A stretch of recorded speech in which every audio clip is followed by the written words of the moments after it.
오늘은 미국채에 대해서 한번 말씀드려보도록 하겠습니다. 저번 주에 생산자 물가지수랑 소비자 물가지수가 발표가 됐죠. 제가 좀 세부적으로 말씀을 드렸는데 세부적으로 봤을 때는 서비스 물가가 좀 둔화되고 있는 모습이 보였습니다. 그래서 미국채의 입장에서는 좀 긍정적인 흐름이 나타나고 있었죠. 고용도 최근 들어서는 계속해서 둔화되고 있는 움직임이 보이고 있어요. 근데 이번 주에는 이제 또 중요한 경제지표가 발표가 됐죠. 소매 판매랑 산업 생산이 발표가 됐습니다. 그리고 뭐 매주 목요일마다 신규 실업수당 청구 건수가 발표가 됐는데 그것도 발표가 됐었죠.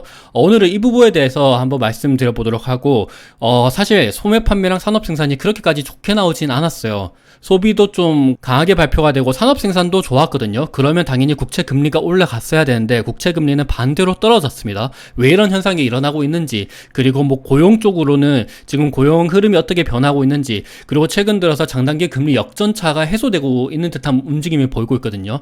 뭐 이걸 불 스티프닝 그리고 베어 스티프닝 이런 식으로도 이야기를 할 수 있는데 그 부분에 대해서도 한번 말씀드려보도록 할게요. 일단 소매 판매가 발표가 됐는데 여기 보시면 빨간색으로 발표가 됐습니다. 빨간색으로 발표가 됐다라는 거는 예측치 대비해서 소비가 잘 이루어지고 있다라고 한번 살펴보시면 좋을 것 같아요. 근호 소매 판매 같은 경우는 전월 동기 대비 예측이 0.1%였는데 요거보다 4배나 높았습니다. 소매 관리, 뭐 소매 판매 요런 것들도 소매 판매는 마이너스 0.3% 역성장을 할 것이다 라고 전망을 봤었는데 근데 생각보다 잘 방어를 해주는 모습을 보였어요. 그리고 석유와 자동차를 제외한 소매 판매 같은 경우도 0.2%를 예상했는데 0.8% 굉장히 높게 나왔죠. 그래서 이런 것들을 봤을 때는 물론 수출 물가지수, 수입 물가지수가 예측치 대비해서 적게 나왔지만 소비가 이렇게 잘 이루어지고 있으면 금리가 올라가야 되는 거 아니야? 라는 그런 생각을 해볼 수가 있겠죠. 근데 반대로 금리는 떨어졌습니다. 이따 뒤에서 한번 다시 말씀드려보도록 할게요. 그리고 산업 생산도 보시면 예측치 대비해서도 산업 생산도 굉장히 잘 나왔습니다. 제조업 생산도 그렇고 그리고 뭐 전월 동기 대비 요거도 예측치 대비해서 굉장히 잘 나온 모습을 보이고 있어요. 그래서 근데 사실 제가 지금부터 한번 말씀드려보도록 할게요. 요게 소매 판매 전년 동기 대비한 차트인데 사실 소비는 계속해서 줄어들고 있는 움직임을 보였어요. 제가 지난 미국채 영상에서도 계속해서 말씀을 드렸는데 소비는 계속해서 둔화가 되고 있는 모습을 2011년도부터 해서 계속 이어지고 있습니다. 지금도 소비는 계속해서 둔화가 되고 있어요. 산업 생산 같은 경우도 계속 둔화가 되고 있고 심지어 산업 생산은 최근에 마이너스로 진입을 했었다가 이번에 이렇게 반등을 한 거예요. 그래서 소매 판매랑 산업 생산을 봤을 때 경제는 이미 위축이 되고 있었다라고 한번 살펴보시면 좋을 것 같아요. 소비가 둔화되고 있었고 산업 생산도 둔화가 되고 있었는데 빅테크들의 실적, 뭐 엔비디아 실적, AI 붐 때문에 나스닥이 오르고 뭐 소비가 어느 정도 좀 받쳐주고 소비가 완전히 죽은 거는 또 아니거든요. 그래서 그런 것들을 봤을 때 그래서 주식시장이 받쳐지고 있었지 경제 여건 자체는 계속해서 둔화되고 있었던 것도 사실이긴 합니다. 그리고 요거도 한번 보도록 할게요. 요거 보면 소매 판매, 산업 생산 그리고 공장 가동률인데 앞서 보신 거는 전년 동기 대비 증감률이고 요거는 그 인덱스 자체를 나타내는 거예요. 그래서 소비 같은 경우는 꾸준히 우상향을 하는 것도 맞고 산업 생산, 공장 가동률도 꾸준히 우상향을 하는 것도 맞습니다. 공장 가동률 같은 경우는 뭐 100%를 100%를 맥스로 보기 때문에 올라가는 건 아니고 계속해서 이렇게 오르락내리락 파도치는 모습을 보이고 있죠. 근데 소매 판매랑 산업 생산, 공장 가동률을 보시면 중간중간에 이렇게 떨어질 때가 있습니다. 보시면 떨어질 때가 있죠. 그리고 옆으로 둔화될 때가 있었습니다. 옆으로 둔화되고 그리고 갑자기 떨어질 때 몇 년 뒤면 경제 위축이 찾아왔습니다. 2001년도는 닷컴 버블이었죠. 그리고 2008년도는 글로벌 금융위기였습니다. 2010년도는 코로나 때였죠. 코로나도 심지어 그 전부터 산업 생산이랑 공장 가동률은 계속해서 둔화되고 있었던 움직임을 보이고 있었어요. 근데 지금 같은 경우도 소매 판매, 산업 생산, 공장 가동률을 보시면 공장 가동률은 이미 위축이 많이 되고 있었고요. 소매 판매 같은 경우도 계속해서 옆으로 행보하고 있는 움직임이 보이고 있었죠. 과거에도 보면 산업 생산이 공장 가동률이네 이거는. 공장 가동률이 옆으로 행보하고 있었고 소매 판매 같은 경우도 옆으로 어느 정도 둔화되고 있는 움직임을 보였을 때 몇 년 뒤에 이렇게 경제 위축이 찾아왔었거든요. 지금도 그래서 그런 것들을 봤을 때는 꾸준히 우상향을 하고 있는 건 아니고 옆으로 행보하고 있고 아니면 떨어지고 있는 모습을 봤을 때는 경제가 조금 위축이 되고 있다라고 살펴보시면 좋을 것 같습니다. 그래서 반대로 이번에 이렇게 소매 판매랑 산업 생산이 긍정적으로 나왔다라는 거는 경제가 위축이 되고 있는데 그래도 어느 정도는 떨어지기 떨어지고 있던 게 반등을 하고 있는구나 라고 생각을 해보시면 좋을 것 같아요. 그래도 꾸준히 떨어지고 있는 거는 장기적인 추세에 뭐 변함이 없는 거다라고 여기서 한번 살펴보시면 좋을 것 같아요. 그래서 실제적으로 보면 소매 판매 지표가 16일날, 그리고 16일날 21시쯤 그때 발표가 됐거든요. 그때 발표하고 긍정적으로 나오다 보니까 국채 금리는 뛰었죠. 근데, 잘 생각해보니까, 우리 경제가 계속 둔화되고 있네? 그리고 뒤에서 한번 다시 말씀드리겠지만, 고용은 진작에 둔화되고 있었거든요. 그래서, 요 정도면 금리를 더 낮춰야 되겠구나. 소매 판매가 일시적으로 좋게 나왔지라도, 물가는 떨어질 수가 있겠구나라고 생각을 했었던 것 같아요. 뭐, 전반적인, 뭐, 정확한 거는 사실 뭐 모르죠. 저도 그렇고, 훨씬 더 뛰어난 경제 전문가들이 예측하는 것도 어찌 보면 후행성인 거잖아요. 과거에 나타났었던 경제 지표를 토대로 이거를 해석하는 과정에 불과합니다. 그래서 뭐 저도 지금 후행적으로 한번 해석을 하고 있는 거는 참고 삼아 보시면 좋을 것 같아요. 어떤 소매 판매가 발표가 돼서 국채 금리가 올랐지만 잘 생각해 보니까 우리 경제 나락가고 있네 라고 생각을 했었던 것 같습니다. 그래서 국채 금리가 떨어진 것도 금리를 떨어뜨려야 된다. 파월 의장도 최근 들어서는 금리를 떨어뜨려야 된다. 고용도 계속해서 위축이 되고 있다. 이런 지표를 계속해서 보이고 있습니다. 산업 생산도 마찬가지입니다. 산업 생산이 발표되자마자 그래도 어느 정도는 많이 반등을 하진 않았지만 그래도 조금씩은 올랐거든요. 근데 그 후로 우리 생각해보니까 산업 생산도 꾸준히 감소를 하고 있었네. 심지어 마이너스로 들어갔었네. 그러면서 계속 금리가 떨어졌던 모습을 보였습니다. 그러면서 동시에 나스닥 지수는 이렇게 막 떨어졌죠. 이거 관련돼서 뒤에서 한번 다시 말씀드릴게요. 과거 역사적으로 장단기 금리 역전차가 해소가 될 때마다 주식시장이 막 내리꽂았었거든요. 근데 지금도 장단기 금리 역전차가 해소가 되고 있는 과정을 보이고 있습니다. 이건 뒤에서 한번 다시 말씀드려 보도록 할게요. 여튼 소매 판매랑 산업 생산이 이번에 좋게 나오긴 했지만 그래도 장기적인 추세로 봤을 때는 꾸준히 감소를 하고 있는 모습을 보이고 있다라고 살펴보시면 좋을 것 같습니다. 그리고 고용 쪽으로 한번 볼게요. 목요일날 신규 실업수당 청구 건수, 연속 실업수당 청구 건수가 발표가 됐습니다. 예측치 대비해서는 훨씬 더 고용은 안 좋게 나오고 있습니다. 요거를 그래프로 보시면 이게 미세하지만 그래도 신규 실업수당 청구 건수, 연속 실업수당 청구 건수가 조금씩 올라가고 있는 움직임을 보이고 있거든요.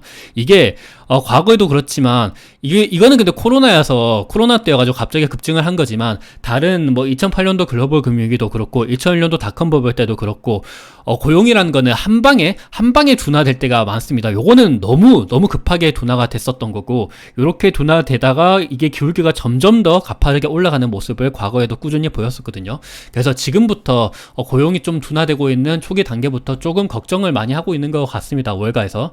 그리고 뭐 다양한 고용 데이터를 한번 말씀드리도록 할 텐데 저번에 발표가 됐었던 논판 페이롤 그리고 실업률 그거를 봤을 때 논판 페이롤 비농업 고용 지수는 계속해서 감소를 하고 있습니다. 실업률 같은 경우도 조금씩 오르고 있죠. 요것도 자세히 보시면 기울기가 조금씩 가파르게 오르고 있다라는 것을 살펴보실 수가 있어요. 그리고 저번에 한번 말씀드렸었던 논판 페이롤에 대해서 좀 세부적인 섹터 그것도 한번 말씀을 드렸었는데 논판 페이롤이 이번에 나쁘지 않게 나왔었는데 근데 세부적으로 뜯어보면 논판 페이롤이 진짜 안 좋았었거든요. 왜냐하면 논판 페이롤 중에서 가버먼트 공무원 쪽에 고용이 많이 늘어났습니다. 공무원은 어찌 보면 경기를 별로 안 타는 고용이잖아요. 그리고 에듀케이션, 헬스 서비스 요런 쪽도 어찌 보면 고용이 많은데 요것도 어찌 보면 경기를 별로 안 타는 산업입니다. 헬스 서비스 이런 거는요. 근데 반대로 경기를 많이 타는 산업 뭐 소매나 아니면 프로페셔널 비즈니스 서비스 요런 쪽은 많이 감소를 했죠. 2014년도 5월 대비해서 2014년도 6월 달에 이렇게 굉장히 급감을 했었던 거고 그리고 레저, 호스피탈 요런 것들도 많이 감소를 했고 트랜스포테이션, 무역, 뭐 운송 그리고 제조업 요런 쪽으로 많이 감소를 했었던 모습을 보이고 있습니다. 컨스트럭션은 그래도 조금 올랐는데 다른 쪽이 많이 감소를 했었던 모습을 확인할 수가 있죠. 특히나 이쪽에서 많이 감소를 했습니다. 그래서 이런 것들을 봤을 때 고용도 많이 둔화가 되고 있고 세부적으로 조금 더 까보면 고용이 훨씬 더 많이 안 좋아지고 있다라고 살펴보시면 좋을 것 같습니다. 그리고 논판 페이롤이랑 GDP 성장률이 어찌 보면 1980년도부터 데이터인데 똑같이 움직여요. 보면 떨어질 때 GDP랑 논판 페이롤 고용 지표가 동일하게 움직이죠. 완전히 100% 일치하는 건 아닌데 그래도 상관관계가 굉장히 큽니다. 근데 최근 들어서 논판 페이롤은 고용은 계속 둔화되고 있는데 GDP는 어느 정도 받쳐주고 있거든요. 근데 이게 언제까지 갈지 모릅니다. 고용이 더욱더 안 좋아지고 있는 모습을 보이고 있거든요. 그리고 소매 판매랑 산업 생산은 더욱더 계속해서 안 좋아지고 있는 모습을 우리는 확인을 하고 있죠. 그래서 이런 것들을 봤을 때 고용이 진짜 많이 둔화되고 있으면서 고용이 둔화가 되면 GDP 성장률도 끌어내리고 그러면 금리를 떨어뜨릴 수도 있지 않을까라고 한번 생각을 해볼 수 있을 것 같아요. 희망회로입니다. 그리고 average weekly working hours 이것도 주간 평균 노동 시간이죠. 요거도 노동 시간이 계속 감소를 하고 있습니다. 원래 기업 입장에서 노동자를 해고시키기 전에 워킹 아워스를 계속해서 감소를 시키죠. 그래서 요거도 보면 2008년도 글로벌 금융위기, 2020년도 코로나 그때도 보면 조금씩 이렇게 떨어졌던 모습을 보였습니다. 지금도 계속해서 둔화되고 있어요. 그리고 average weekly working hours 요거는 앞서 보신 거는 이건 전체 워킹 아워스고 요거는 private service providing 그러니까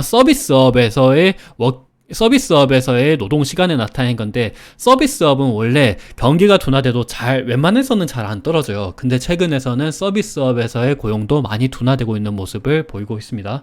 그리고 풀타임이랑 파트타임 워커의 고용자 수 요것도 어찌 보면 고용 지표를 한번 살펴보실 수가 있는데 경기가 안 좋으면 우리가 상식적으로 생각을 하더라도 정규직 풀타임 잡의 수는 떨어집니다. 근데 반대로 일용직 파트타임 잡 수는 올라가요. 보면 2001년도 닷컴 버블 때 보면 요게 파란색이 풀타임인데 그때 보면 올라갔다가 2001년도 닷컴 버블 때는 떨어지죠. 근데 파트타임은 올라갑니다. 그리고 2008년도 글로벌 금융위기도 풀타임은 떨어지죠. 파트타임은 올라가요.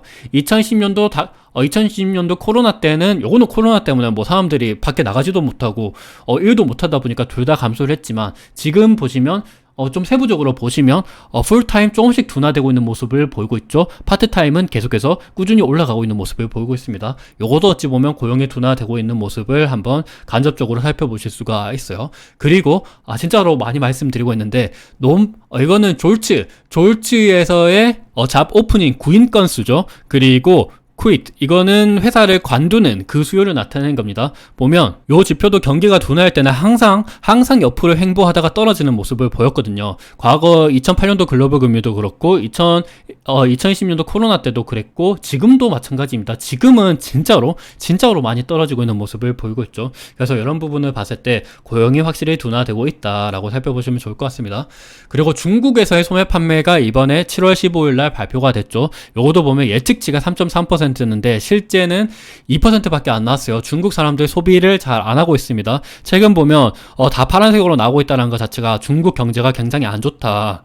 근데 중국 경제가 안 좋으면 물가에 있어서는 그래도 긍정적일 수가 있죠. 중국이 전 세계의 공장 역할을 하는데 중국 경제가 안 좋으면 당연히 물가에 있어서는 미국 사람들 우리들 입장에서는 나쁘지 않아요. 중국 사람들 입장에서는 조금 그렇긴 하지만 여튼 그래서 소매 판매가 계속 감소를 하고 있고 요거는 저번에도 말씀드렸지만 CPI 지수가 5개월 연속 플러스로 전환을 했지만 최근 들어서는 그 규모 자체가 둔화되고 있는 모습을 보이고 있습니다. 그리고 이번에 발표된 6월 예상치는 예상치 대비해서 하회를 했었죠. 그리고 산업 생산 같은 경우는 아직까지 진짜로 마이너스인 상태가 굉장히 깁니다.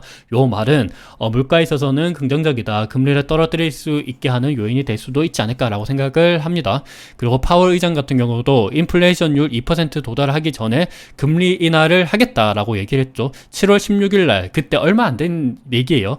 파월 의장이 원래 그전에는 데이터 인디펜던스 그러면서 계속 데이터를 보고 말하겠다라고 조금 비둘기파도 아니고 매파도 아니고 그 중간에서 얘기를 했는데 최근에는 계속해서 비둘기파적으로 이야기를 하고 있습니다. 그리고 이번에 베이지북 그것도 발표가 됐죠. 베이지북에서도 합리적인 금리 인하 시점이 다가왔다라고 얘기를 했습니다. 지금 월가에서도 그렇고 고용도 둔화되고 있고 소매 판매도 둔화되고 있고 산업 생산도 둔화되고 있고 그래서 9월에는 금리를 100% 인하하겠다라는 그런 전망도 많이 생기고 있는 거예요. 그래서 잘못 말했다. 이거는 베이지북이 아니고 월러이사가 합리적인 금리 인하 시점이 다가왔다라고 얘기했죠. 월러이사는 참고로 매파 사람입니다. 매파인데 그래도 이렇게 금리 인하에 대한 이야기를 하고 있다는 게 긍정적이죠. 이게 그 베이지북 내용이에요. 베이지북 내용에서 이번에 경제 활동이 완만한 속도로 성장하고 있다라고 합니다. 좀 세부적으로 보시면 향후 6에서 12개월 동안의 경제 전망은 다가올 선거가 곧 있으면 있죠. 국내 정책, 지정학적 갈등, 인플레이션을 둘러싼 불확실성 때문에 성장이 더딘 것으로 예상이 되고 있다라고 합니다. 이번 베이지북 내용에서도 경제가 둔화되고 있다는 모습을 우리가 한번 살펴볼 수가 있었고요. 그리고 니케이에서 얘기했었던 건데 이번 엔화가 갑자기 강세를 띄었었죠. 원래 162엔까지 돌파를 했다가 최근에는 158엔, 157엔 제가 뭐 또 제대로 안 봤는데 엔달러 환율이 그만큼 떨어졌죠. 엔화가 반대로 강세를 띄었다는 건데 이게 미국에서의 물가가 둔화되고 있고 고용이 둔화되고 있는 모습을 보이면서 미국제 금리가 떨어지고 반대로 엔화는 이때다 싶어서 강세를 띠는 그런 움직임을 보이고 있습니다. 여기서 좀 많은 사람들이 예측하기로는 일본 중앙은행이 개입한 거 아니야 라는 이야기를 하고 있습니다. 저도 개인적으로 그렇게 생각을 하는데 소매 판매, 소비자 물가 지수, 그리고 생산자 물가 지수가 발표가 될 때 갑자기 엔화가 확 강세를 띄었거든요. 미리 어찌 보면 이거는 음모론이긴 한데 옐런 재무장관이랑 미국이랑 일본 중앙은행 사이에서 미국의 경제 지표가 요때 좀 둔화될 거다. 차라리 너희 외환 시장에 개입을 하려 그러면 적은 돈 쓰려면 차라리 미국 경제가 둔화되는 데이터가 나올 때 그때 쓰는 게 좀 효율적으로 나오지 않을까, 그런 이야기가 있었다라는 음모론이 있습니다. 이건 참고 삼아 보시면 좋을 것 같아요. 그래서 2조엔 정도를 쓰지 않았나라는 이야기를 하고 있습니다. 어찌 보면 엔화가 강세가 띄고 있다라는 것 자체도 미국채를 그만큼 매도를 안 해도 되기 때문에, 그리고 미국의 경제가 많이 둔화되면서 일본 중앙은행이 미국채를 많이 매도하는 규모를 줄일 수 있기 때문에 이것도 어찌 보면 미국채 금리에 있어서 조금 긍정적이지 않을까라고 생각을 하고 있습니다. 그리고 마지막으로는 장단기 금리 역전차에 대해서 말씀드리도록 할 텐데 트럼프가 지지율이 많이 올라가고 있죠. 7월 2일 날 그때 기사였는데 그때부터 어찌 보면 미국의 장기 국채 금리가 급등하고 있다라는 이야기를 했거든요. 보시면 시장에서는 이런 이야기가 많아요. 트럼프가 당선이 되면 법인세 낮추고 그리고 소비세 이런 거 다 낮추고, 그러니까 국내에서는 다 세금을 낮추고 요 세금을 관세로 바꾸는 거죠. 관세를 대신 올려가지고 세수를 충당하고 대신에 그리고 국채를 찍어가지고 사람들한테 이렇게 정책을 펼치겠다 이런 이야기를 하고 있는데, 그러면 인플레이션이 올라간다. 그리고 이민자에 대해서 반대 입장을 펼치니까 요거도 물가를 끌어올리게 하는 요인이다. 그러면 국채 금리는 올라갈 수가 있다라는 이야기를 하고 있습니다. 그래서 이 부분에 대해서 한번 말씀드려 보도록 할게요. 지금 요거는 일드 커브라 그래가지고 이게 어찌 보면 1개월물, 2개월물, 3개월물, 4개월물 미국채 금리를 나타낸 건데 1개월물에서 30년물까지 있습니다. 지금은 역전이 되어 있죠. 원래는 30년물이 1개월물보다 당연히 높아야 되죠. 원래는 우상향 하는 게 정상입니다. 근데 지금은 거꾸로 이렇게 돼 있다는 것 자체가 지금 비정상인 상황입니다. 나중에는 정상으로 가려면 요게 장기물이 올라가든지 아니면 단기물이 떨어져야 되거든요. 요거를 스티프닝이 돼야 된다라고 얘기하는데, 스티프닝이 어찌 보면 이렇게 선다라는 거잖아요. 반대로 우상향을 한다라는 건데, 스티프닝도 종류가 두 가지가 있습니다. 베어 스티프닝이 있고 불 스티프닝이 있어요. 베어 스티프닝은 국채 금리가 올라가서 장단기 금리 역전차가 해소가 되는 거고, 불 스티프닝 같은 경우는 국채 금리가 떨어지면서 장단기 금리 역전차가 해소가 되는 겁니다.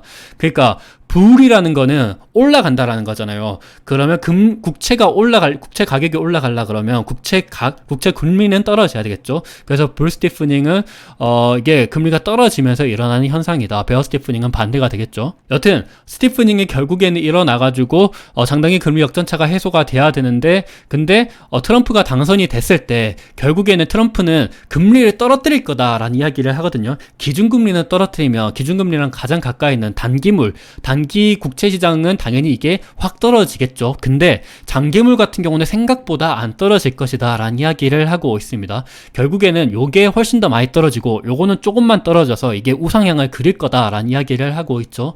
아니면 반대로 요게 장기물이 훨씬 더 많이 오르고 단기물은 조금만 올라서 요게 해소가 될 수도 있습니다. 요거는 베어 스티프닝인데 요렇게 되면 최악이에요. 근데 그럴 가능성은 되게 낮죠. 왜냐하면 경제가 지금 많이 둔화되고 있는 거를 보면 고용이 당장 이렇게 고용이 진짜 많이 안 좋아지고 있는데, 근데 금리를 올린다 이럴 수는 없기 때문에 웬만하면 요게 좀 많이 떨어지고 요게 좀 적게 떨어지지 않을까라는 그런 예측을 많이 하고 있는 거예요. 그래서 실질적으로 보면 7월 1일, 7월 2일 날 요때 보면 요때부터 트럼프의 지지율이 많이 갔거든요. 요때부터 뭐 TV 토론하면서 트럼프의 지지율이 많이 올라가는데, 그때부터 보면 요게 파란색이 2년물, 빨간색은 10년물입니다. 2년물 국채금리가 기울기가 이렇게 더 가팔라요. 보시면 이게 이 칸수로 보면 한 칸, 두 칸, 세 칸, 네 칸이죠. 근데 빨간색은 한 칸, 두 칸, 세 칸입니다. 그렇게 그러니까 파란색이 훨씬 더 이렇게 떨어진 폭이 더 크다라는 거죠. 그래서 2년물이 훨씬 더 지금 많이 떨어지고 있는 것도 사실이다. 10년물은 반대로 조금만 떨어지고 있어서 요렇게 장단기 금리 역전차가 해소가 되는 거 아니야? 라는 그런 이야기도 있습니다. 제가 이렇게 말씀드리는 게, 이거부터 볼게요. 그래서 보면 10년 마이너스 2년물 국채 금리, 요게 장단기 금리 역전이 2022년 한 7월 그때부터 지속이 됐는데, 근데 최근 들어서는 여기 해소가 되고 있는 모습을 보이고 있고, 최근에 트럼프가 지지율이 올라가면서 조금 더 이게 가팔라지고 있거든요. 요게 국채금리는 떨어지고 있기는 한데 단기물이 훨씬 더 빠르게 떨어지고 있다. 여기서 보시면 아시겠죠? 그래서 장단기 금리 역전차가 해소가 될 수가 있다. 장단기 금리 역전차가 해소가 되고 몇 년 후에는 항상 시장이 급락을 쳤습니다. 그래서 지금 어찌 보면 나스닥이 조정을 받고 있는 게 요런 이유일 수도 있지 않을까라는 그런 이야기도 많아요. 참고 삼아 한번 들어보시면 좋을 것 같습니다. 여튼 제가 이렇게 말씀드린 게 뭐냐면, 단기물이 훨씬 더 많이 떨어지고 장기물이 조금만 떨어져서 장단기 금리 역전차가 해소가 된다라 그런다면, 우리는 지금 TLT 아니면 에이스 미국 30년 국채 액티브 요런 거를 많이 투자하고 있죠. 아니면 일본 증시에 상장된 뭐 미국채 환해지 된 거, 뭐 그런 거를 많이 투자하고 계신데, 그런 거 같은 경우는 장기물입니다. 30년물 이상이죠. 그러면 상대적으로 단기물보다는 수익이 떨어질 수도 있을 수도 있다라는 거를 말씀드리는 거예요. 물론 장기물 같은 경우도 금리가 떨어지기 때문에 어느 정도 수익을 받을 수 있긴 하지만, 근데 단기물이 훨씬 더 많이 떨어진다라 그런다면 조금 차라리 TLT보다는 IEF 아니면 SHY 이런 쪽으로도 조금 더 뭐 괜찮을 수도 있지 않을까라는 생각을 하는 거예요. 요거는 뭐 제 생각이 아니고 시장에서 요즘에 뭐 이런 식으로 이야기를 많이 하고 있다라는 거를 전해드리려고 그렇게 말씀드리고 있습니다. 근데 또 그런 것도 있어요. SHY랑 IEF와 같은 뭐 단기물, 중기물은 이게 듀레이션이 적기 때문에 수익률이 그렇게 크지는 않아요. 변동폭은 확실히 장기물이 더 크거든요. 그래서 그런 거를 봤을 때는 우리와 같은 야수의 심장을 가진 사람들은 TLT다, 아니면 뭐 TLT 레버리지도 많이 투자하고 계시죠. 저는 뭐 개인적으로 TLT 레버리지는 굳이 안전자산인 국채 투자하는데 이거를 레버리지 써서 들어갈 필요가 있나라는 생각을 개인적으로 하지만, 뭐 여러분들의 판단에 맡기도록 하겠습니다. 오늘은 미국채 금리, 그리고 고용시장, 그리고 최근에 나타났었던 소매 판매랑 산업 생산이 뭐 좋게 나왔는데도 불구하고 금리가 떨어졌었던 이유, 그리고 장단기 금리 역전차, 트럼프의 지지율, 뭐 이런 거를 토대로 한번 말씀드려봤습니다. 투자에 어느 정도 도움이 되셨으면 좋을 것 같습니다. 감사합니다.